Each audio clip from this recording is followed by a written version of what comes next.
Bismillahirrahmanirrahim. Assalamualaikum warahmatullahi wabarakatuh.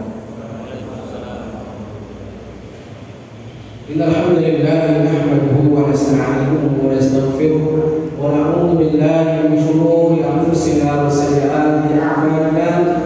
May yahdihillahu fala mudilla lahu wa may yudlil fala hadiya lahu. Asyhadu an la ilaha illallah wahdahu la syarika lahu wa asyhadu anna Muhammadan 'abduhu wa rasuluh. Ya ayyuhalladzina amanu ittaqullaha haqqa tuqatih wa la tamutunna illa wa antum muslimun. Amma ba'd, fa inna asdaqal hadithi kalamullah wa khairal hadyi hadyu Muhammadin sallallahu alaihi wasallam wa syarrul umuri muhdatsatuha fa inna kulla muhdatsatin bid'ah wa kulla bid'atin dhalalah wa kulla dhalalatin fin nar. A'adallahu wa iyyakum min ad-dhalal wal nar. Jamaah rahimani wa rahimakumullah jami'an. Rasul sallallahu alaihi wasallam telah menyebutkan dalam hadis riwayat Bukhari dan Muslim dari sahabat yang mulia Abu Hurairah radhiyallahu taala anhu, kullu mauludin yuladu 'ala al-fitrah fa abawahu ayyuhawwidani aw yumaddisani aw yunassirani aw yumaddisani. Rasul sallallahu alaihi wasallam mengabarkan setiap bayi yang lahir dalam keadaan fitrah di atas Islam, siapapun orang tuanya, apapun agamanya orang tua, bayi yang dilahirkan seorang ibu ke dunia semuanya di atas Islam. Tergantung nanti besarnya. Yang memberikan pengaruh perubahan dunia adalah orang tua. Fa'abawahu, kedua orang tuanya lah yang merubah agama Islam menjadi Yahudi. Bapak ibunya lah yang berubah dari Islam menjadi Nasrani. Bapak ibunya lah penyebab terbesar yang merubah Islam menjadi Majusi. Ataukah tidak kenal agama. Itu orang tuanya. Maka dari sini jemaah Allah menjaga bahwa sebenarnya kita itu berangkatnya sama, lahir ke dunia di atas Islam, di atas Islam. Dan ketika kita lahir itu ada permulaan, ada akhirnya. Mulai yang kita lahir ke dunia dimulai di saat itu kita mulai, nanti berakhir dengan kematian. Berawal dengan kelahiran, diakhiri dengan kematian.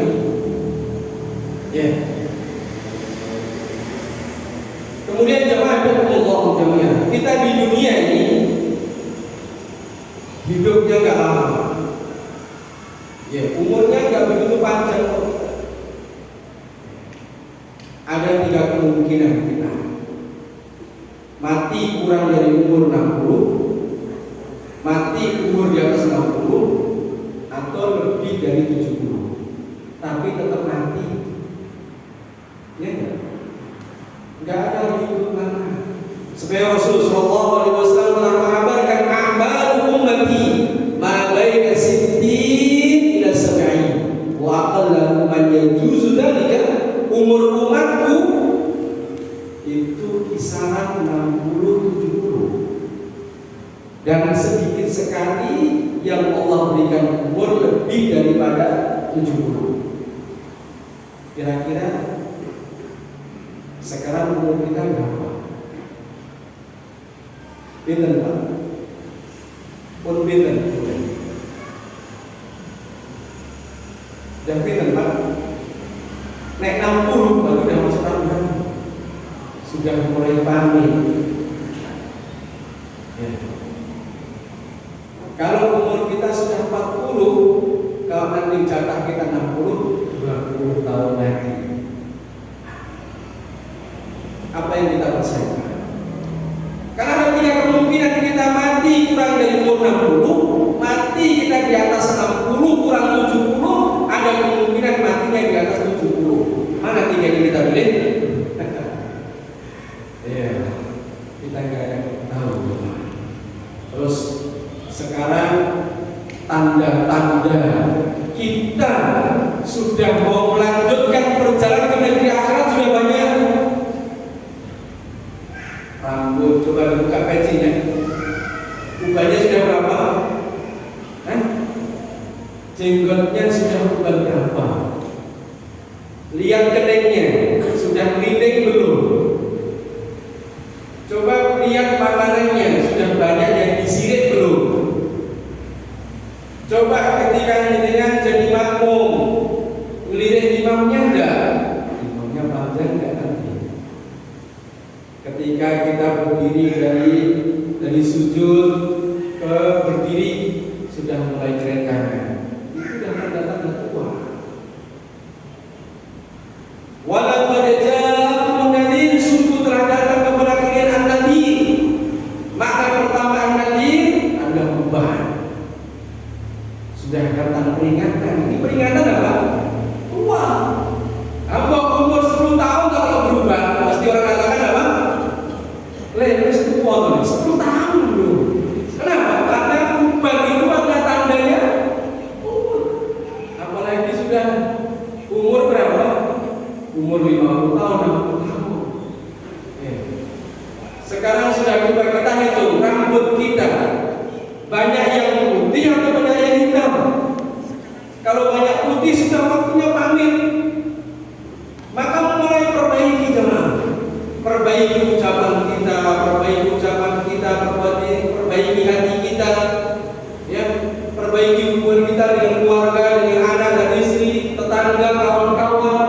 Sebenarnya kita pamit, tinggal menunggu waktu kapan. Nah, semuanya akan merasakan itu. Ya, waktu kita tinggal itu enggak lama. Ya. Kemudian yang kedua, Allah, jangan dari hadis itu, nah, bisa diambil faedah bahwa kita lahir itu dasarnya sama, dasarnya di atas Islam. Di atas Islam. Apa itu Islam? Islam dikatakan oleh Syekhul Islam Al-Mujaddid Syekh Muhammad bin Abdul Wahhab At-Tamimi, kata beliau, al-istislam lillahi tauhid wal inqiyad lahu bil ta'ah wal bara'ah min asy-syirk wa ahli. Islam itulah Anda berserah diri kepada Allah dengan mentauhidkan Allah. Wal inqiyad lahu bil ta'ah, Anda inqiyad, tunduk dengan menjalankan ketaatan kepada Allah. Wal bara'ah min asy-syirk wa ahli, Islam itu Anda berlepas diri dari semua bentuk kesyirikan, besar maupun kecil. Yang masih berbuat syirik besar tinggalkan, yang sholat masih riya tinggalkan riya. Itu Islam. Berserah dia membenci, melepas diri perbuatan syirik besar maupun kecil, dan tidak suka dengan orang-orang yang berbuat kesyirikan. Itu Islam. Kita dasarnya sama. Ya. Dan kita telah berjanji kepada Allah Taala, kalau besok kita lahir, tumbuh dewasa, hidup di dunia sampai mati, kita hanya beribadah kepada Allah. Ingat gak janji kita? Dulu kita pernah janji sama Allah, ingat gak? Padahal janji kita diabadikan di dalam Al-Quran. Allah Taala telah mengabarkan janji kita kalau kita hidup di dunia sampai mati cuma mau ibadah sama Allah semata. Kalau kita sholat hanya untuk Allah, puasa untuk Allah, semua bentuk peribadatan ditinggalkan. Itu janji kita dan diabadikan dalam Al-Quran. Allah Taala katakan, wa in akhadha rabbuka min bani adama min zuhurihim dhurriyyatahum wa ashhadahum ala anfusihim alastu bi rabbikum qalu bala shahidna. Dan Rabbmu telah mengambil perjanjian dengan kita, anak keturunan Adam. Wa asyhadu ala anfusihim, dan mereka mempersaksikan atas diri-diri kalian. Allah katakan, alastu birabbikum, bukankah saya besok di dunia kalau kalian tak kasih waktu, tak kasih nikmat, saya itu satu-satunya Rabb, sesembahan yang kalian ibadahi? Kita jawab, bala, iya. Kalau antum ketika dulu teman cukup tolong ambilkan itu ya, dijawab iya, mantap enggak? Antum enggak cuma jawab iya, tapi dikatakan bala, syahidah kamu. Enggak ya Allah, iya, kami bersaksi, kami janji. Dan perjanjian kita itu diabadikan oleh Allah Subhanahu wa taala. Nah, jadi awalnya kita sama, berada di atas Islam. Dan harusnya kalau fitrah ini tidak tercampuri dengan kebiasaan orang di sekitar kita, fitrah ini masih asli.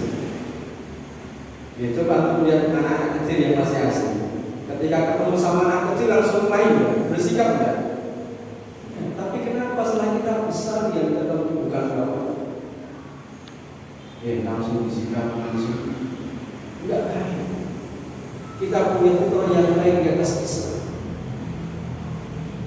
Harusnya jemaah Allah jami'an. Kalau fitrah kita di atas Islam, harusnya kalau kita bisa menjaga fitrah di atas Islam ini, harusnya ketika kita semakin tumbuh dewasa, sesama muslim itu harus semakin kuat persaudaraannya. Dasarnya sama di atas Islam. Kalau bisa dijaga, harusnya ketemu sama muslim itu ukhuwahnya semakin kuat. Allah Tabaraka wa Ta'ala katakan, innamal mu'minuna ikhwah fa aslihu baina akhawaykum wattaqullaha la'allakum turhamun. Disebutkan di surah Al-Hujurat. Sesungguhnya mukmin itu bersaudara. Rasulullah sallallahu alaihi wasallam telah mengabarkan al-muslimu akhul muslim. Muslim satu dengan yang lain itu bersaudara. Sampai bentuk persaudaraan yang seorang muslim digambarkan oleh Rasulullah sallallahu alaihi wasallam. Persaudaraan dari seorang muslim itu seperti jasad, seperti fisik. Rasulullah sallallahu alaihi wasallam mengabarkan mathalul mu'minin, permisalan orang mukmin, fit tawadihim wa tarahumihim wa ta'atufihim kamathalil jasad idza ishtaka minhu 'udhun tada'alahu sa'il jasadi sa'il humma.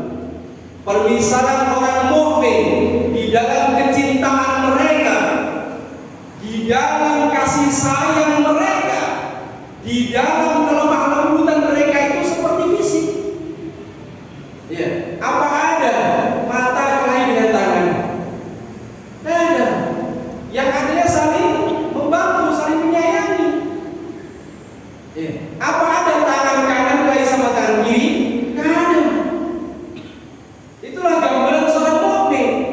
Itu digambarkan kasih sayangnya, kecintaannya, kelemah lembutannya seperti fisik kita. Saling membutuhkan, saling menjaga, saling menutupi kekurangan. Tidak dibiarkan. Coba kalau matanya belen, dibaca enggak yang lain? Urusan sendiri mata, yang tangannya enggak paham, kakinya enggak paham. Mesti ketika belen, sang raja lurus. Ayo tangan kaki berangkat ke toko. Cari apa? Buat belen. Tangannya baru kerja. Ini seorang muslim. Maka Allah Tabaraka wa Ta'ala memerintahkan kepada kita bagaimana supaya ukhuwah ini kuat, terjaga. Allah kabarkan wa ta'awanu 'alal birri wat taqwa. Allah perintahkan saling tolong menolong dalam kebaikan dan tetap ini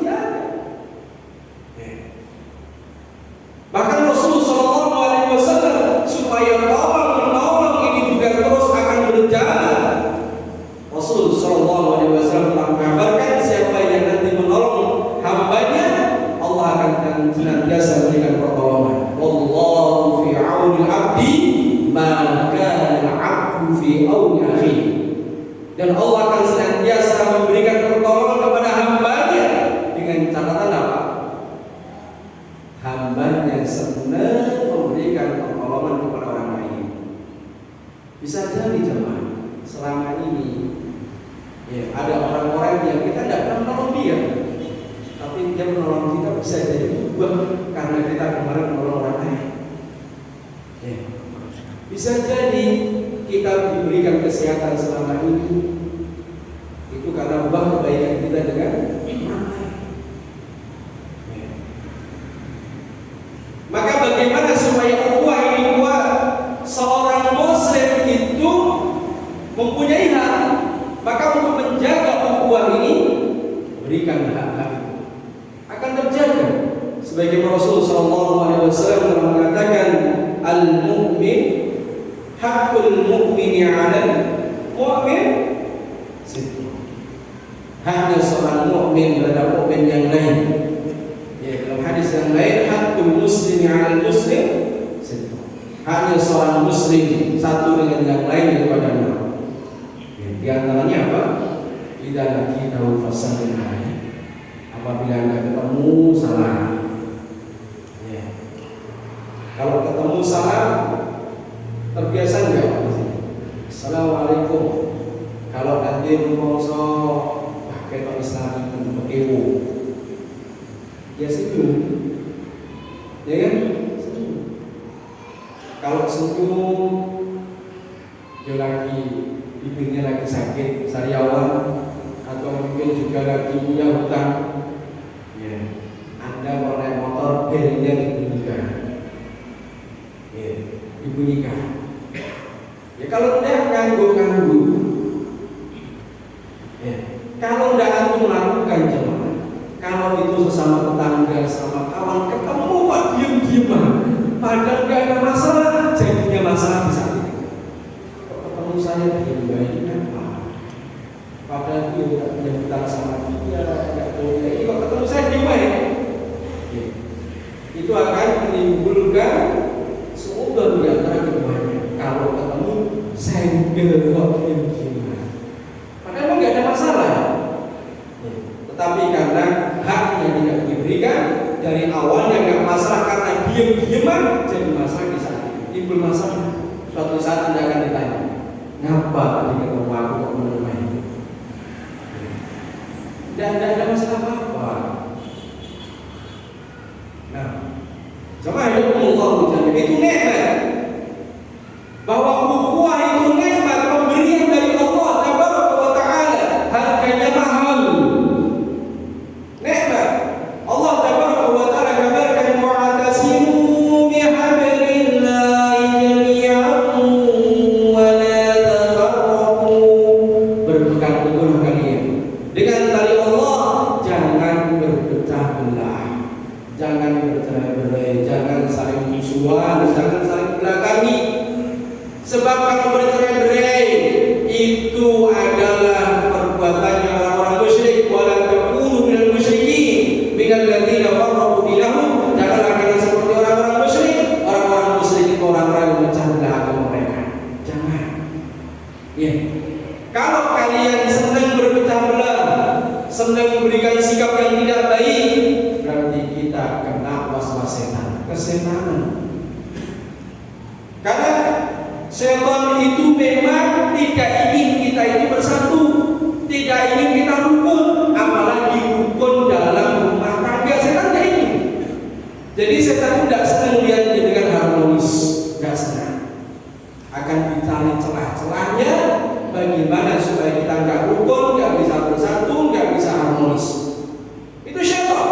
Sebagaimana Rasul sallallahu alaihi wasallam mengkabarkan, inna syaitana qad ayyiza an ya'budu al-musalluna fi jaziratil arab walakin fi tahrishi bainahum. Sesungguhnya setan itu putus asa untuk disembah di negeri jaziratil arab. Akan tetapi setan akan senantiasa membuat perselisihan, membakar api panas di tengah umat, ya supaya tak rukun, supaya gampang berselisih, gampang padu, gampang cekcok, saling membiarkan. Itu setan, coba jangan diikuti. Ya. Itu dari siapa? Padahal kalau kita mau menjaga ukhuwah itu nikmat.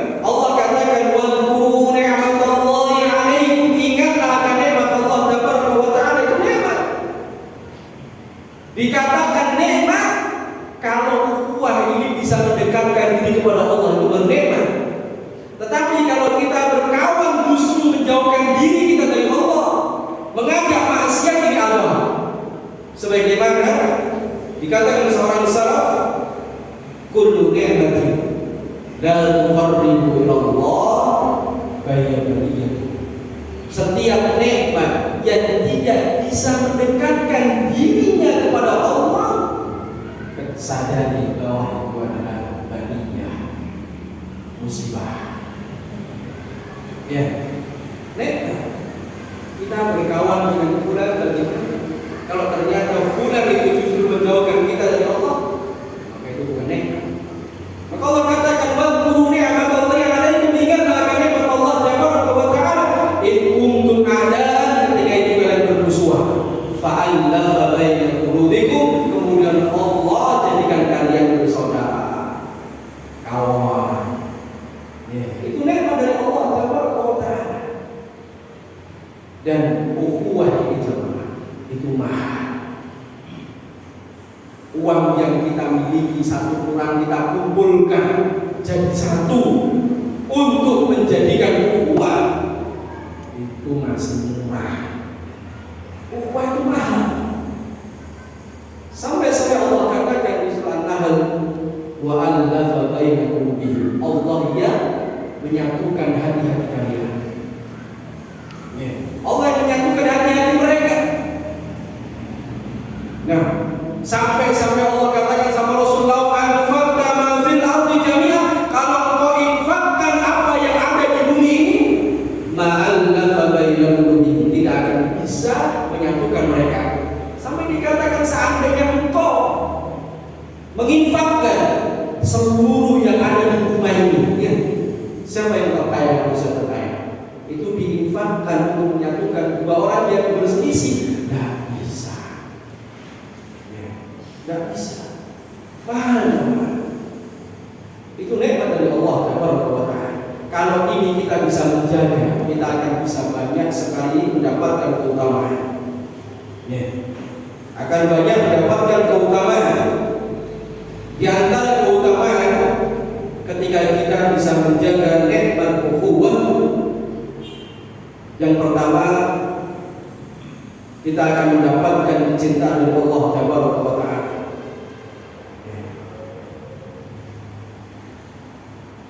Kita mendapatkan kecintaan dari Allah Subhanahu wa ta'ala. Kemudian yang kedua, ketika kita bisa menjaga nikmat ukhuwah, kita akan bisa merasakan manisnya keimanan.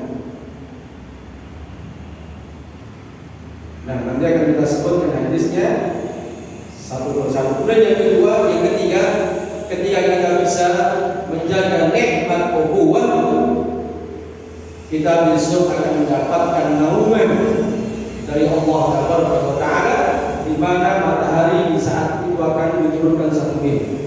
Semua kepanasan yang nanti dia akan mendapatkan naungan, mendapatkan payung pelindung dari panas, di antaranya orang yang menjaga nikmat ukhuwah, menjaga persaudaraan karena Allah Subhanahu wa ta'ala.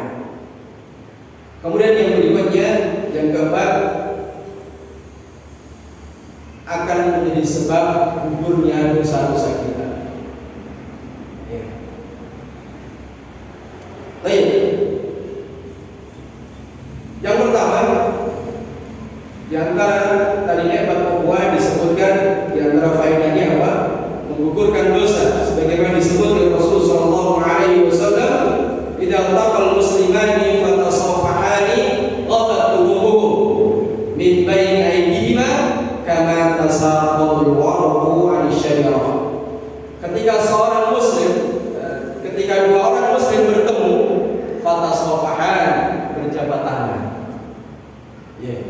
Ini kalau dia hatinya nggak baik, mau nggak jabat tangan? Nggak mau. Dia mau jabat tangan itu karena apa? Karena nggak ada masalah. Apalagi jabat tangannya kuat. Jadi menunjukkan apa? Semakin kuat juga, ukhuwahnya. Bahkan jabat tangannya lama. Ini nggak mungkin dilakukan sama orang yang ada kebencian. Jangankan jabatan, ketemu aja nggak mau. Wajah antum itu bikin kotor mata saya. Jadi mereka ketemu. Maka ketika dua orang muslim ini dia bertemu kemudian dia jabat tangan, maka ghalat dulu, maka dosa-dosanya akan hilang, akan berguguran di tangan-tangan kedua mereka. Kama tasabatul warq, sebagaimana daun yang berguguran dari pohonnya. Kemudian yang berikutnya, dari keutamaan ukhuwah akan merasakan manisnya iman, sebagaimana Rasul sallallahu alaihi wasallam menyebutkan dalam hadis riwayat Bukhari, "Thalathatun man kunna fihi wajada fihinna halawatal iman." Ada tiga perkara yang barang siapa dia mendapatkan tiga perkara ini atau salah satunya, dia akan merasakan manisnya iman. Yang pertama, ayyaqulullahu wa rasuluhu ahabba ilaihi mimma siwa. Agar kita bisa merasakan manisnya iman, dia menjadikan Allah dan Rasulnya lebih dicintai dibandingkan yang lainnya. Allah dan Rasul lebih diutamakan dibandingkan pekerjaannya, dibandingkan keluarganya. Ini akan merasakan manisnya iman. Kemudian yang kedua, wa ayyuhibbal mar'u la yuhibbu illallah. Tidak seorang hamba itu mencintai kawannya kecuali dia mencintai karena Allah Tabaraka wa Ta'ala. Kita cinta karena Allah Tabaraka wa Ta'ala. Kemudian yang berikutnya, di antara keutamaan orang yang menjaga ukhuwah, besok pada hari kiamat akan mendapatkan naungan. Di mana besok pada hari kiamat semua manusia dikumpulkan, matahari dekatkan 1 mil. Betapa panasnya. Maka nanti ada orang-orang yang tidak kepanasan. Siapa mereka? Yaitu orang-orang yang mereka mencintai kawannya karena Allah. Saya cinta kamu karena Allah, bukankah saya cinta sama dia karena dia saling kasih sayang. Saya cinta sama dia karena dia saling bantu saya. Bukan. Cintanya bukan karena teknis dunia. Saya senang sama antum, saya cinta sama antum karena Allah cinta sama kamu sehingga saya cinta sama antum. Cintanya karena Allah Tabaraka wa Ta'ala. Gampang enggak? Mencintai kawannya karena Allah gampang enggak? Enggak mudah semua. Enggak mudah. Karena apa? Besarnya pahala itu juga terkait besarnya godaan dalam amal. Amalnya berat, pahalanya juga besar. Pahalanya besar, mesti amalnya juga berat, godaannya besar. Cinta karena Allah mudah, enggak mudah. Nah, sebagaimana Rasul sallallahu alaihi wasallam telah mengabarkan, ainal mutahabbuna bi jalali, mana orang-orang yang saling mencintai karena aku. Mana? Besok pada hari kiamat dicari oleh Allah Tabaraka wa Ta'ala, mana orang-orang yang dulu di dunia saling mencintai tapi kecintaannya karena aku, bukan karena dunia, bukan karena dia baik, bukan. Tapi kecintaannya bukan betul-betul karena Allah Tabaraka wa Ta'ala. Dicari. Nah, sampai-sampai dikatakan al-yauma, pada hari ini, udilluhum, saya akan berikan naungan kepada mereka. Yauma la dhilla illa dhilli, mana hari itu enggak ada naungan lagi. Enggak ada iup-iup. Enggak ada payung. Kita sekarang di luar panas. Di sini iup. Mana? Di sini enggak ada, situ masih ada, situ ada. Besok pada hari kiamat, matahari didekatkan, semuanya kepanasan. Tidak ada tempat untuk berteduh, tidak ada payung, tidak ada iup-iup, cuma payungnya Allah Tabaraka wa Ta'ala. Yang ini akan diberikan kepada siapa? Kepada orang-orang yang mencintai karena Allah Tabaraka wa Ta'ala.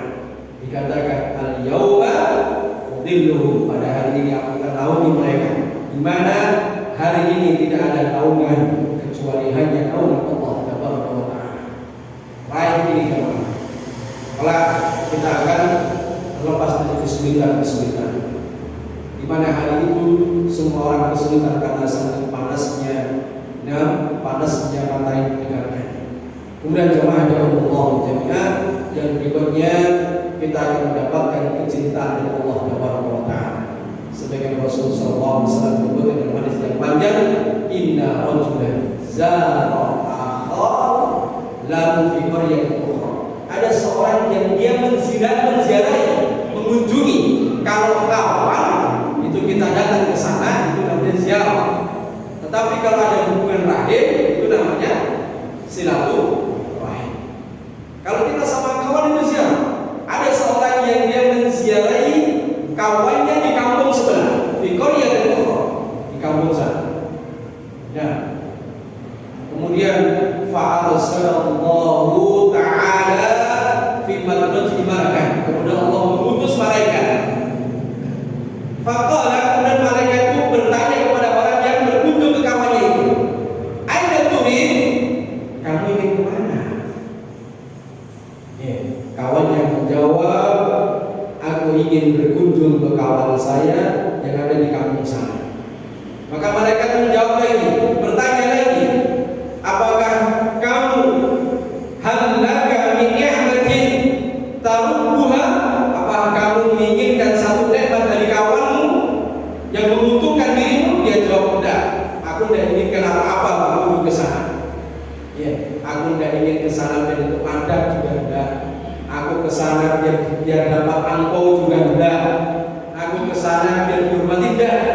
Tapi dia jawab, "Aku berkunjung ke sana karena ahbabtuhu, karena aku mencintainya." Semata-mata ahbabtuhu fillah, karena aku mencintai dia karena Allah. Aku kunjungi dia. Itu niatan dia ketika berkunjung ke kawannya, karena sebab aku cinta sama dia karena Allah, bukan karena kanjen siapa. Aku ke sana karena aku mau bangun masjid, pulang kaya. Siapa tahu nanti masjid itu dibantu. Bukan itu jemaah. Aku ke sana karena ini pas makan siang supaya nanti di jam makan siang. Bukan itu jemaah. Nah, tetapi yang dia inginkan berkunjung ke sana, karena aku berkunjung ke kawanku karena aku cinta sama dia karena Allah Tabaraka wa Ta'ala. Maka apa kata malaikat? Fa'ubiruka, aku kabarkan, aku beritahu kepada dirimu, fa'anni Rasulullah ilaikum, sesungguhnya aku adalah utusan yang Allah kirim kepada anda. Fa'lam, ketahuilah, bi anna Allah ahabbaka, ketahuilah bahwa Allah telah mencintai dirimu sebagaimana anda mencintai kawanmu kalau ini buah yang akan diterima bagi orang-orang yang dia berkunjung menjalin ukhuwah karena Allah Tabaraka wa Ta'ala, dia akan mendapatkan kecintaan dari Allah Tabaraka wa Ta'ala.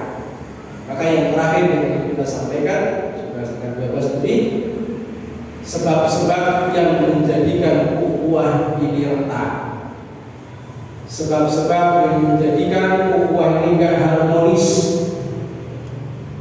Nah, Rasul sallallahu alaihi wasallam mengabarkan bahwa sebab-sebab yang disebutkan dalam hadis yang panjang disebutkan la tahasad, la tadabaru, wa la tadabaru, jangan kalian saling membenci, jangan saling memudahkani, wa la tahasad, jangan kalian saling hasad. Itu sebab-sebab yang akan menjadikan ukhuwah itu tidak harmonis, pecah. Maka hilangi saling membenci, hasad, tidak suka, maka jauhkan hal itu. Bagaimana supaya ukhuwah ini tetap berjalan? Satu, kita saling tebarkan salam. Dua, kita saling memberikan hadiah. Kata Rasul sallallahu alaihi wasallam, tahadu, saling memberikan hadiah, karena akan saling mencintai. Hadiah itu tidak mesti palsu, tidak mesti.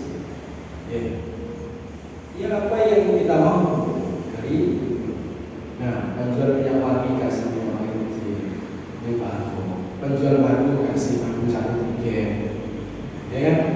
Ya, penjual motor kasih madu 1, luar biasa. Nah, itu menjaga hubungan, saling memberikan hadiah. Kemudian apa? Yang terakhir, saling mendoakan, saling mendoakan. Sebagaimana kata Rasulullah SAW, ketika kita mendoakan kawan kita, bukan untuk kita, kawan kita. Ya, bagi muslim, jadi yang membedakan batin. Tidak seorang muslim yang dia berdoa satu doa. Ya. Nah, diakhiri di doa yang baik ditujukan untuk saudaranya yang dia nggak tahu. Jadi kita berdoa, kawan kita nggak dengar, nggak ngerti.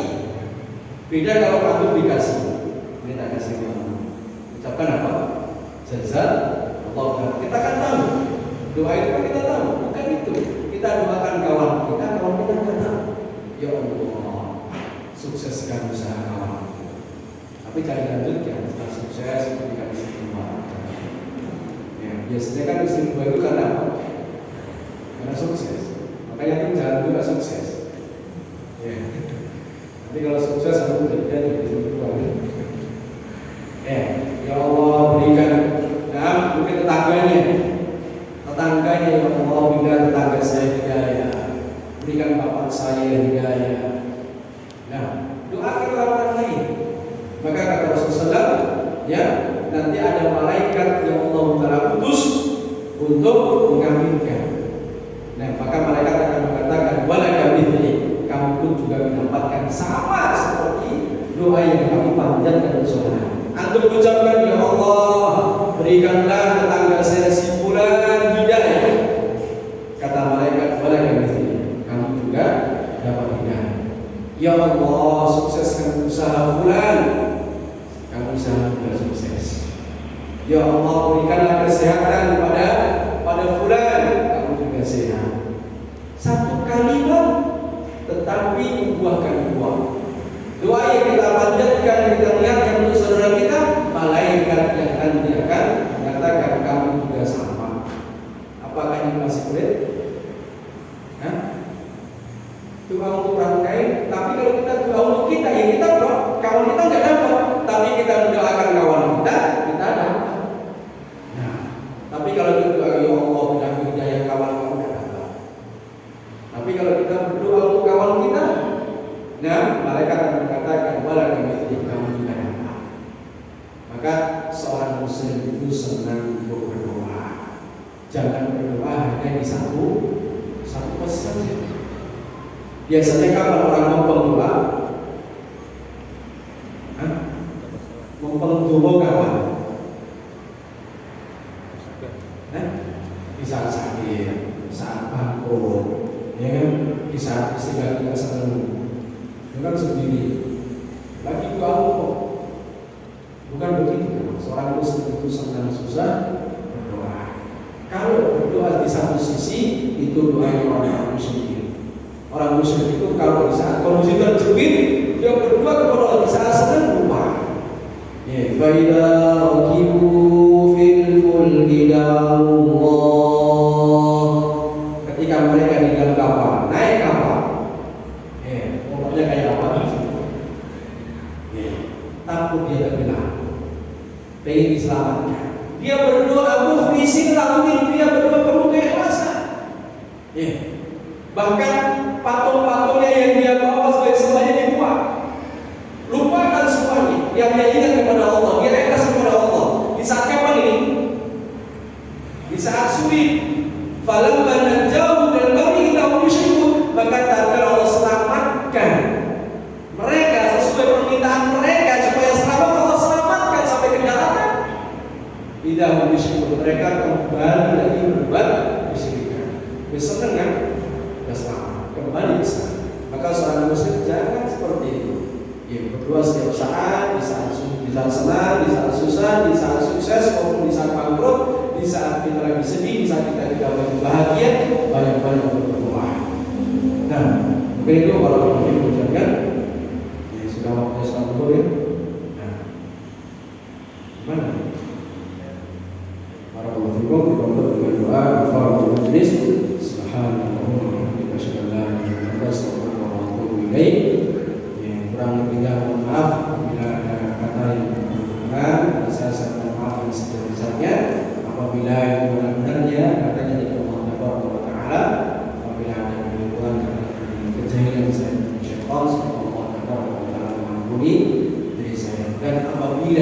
besok antum di akhirat lebih beruntung mendapatkan surga, dan saya masuk neraka antum terlibat cari saya. Itulah manfaatnya perkawanan. Manfaatkan manfaatnya persaudaraan. Semoga antum besok menjadi orang yang sukses di akhirat, masuk dalam surga. Maka nanti cari kawan-kawan antum yang dulu jadi kawan, ya, seakidah, seagama, saling mereka sehingga mereka merasakan kebahagiaan sebagaimana itu. Assalamualaikum warahmatullahi wabarakatuh.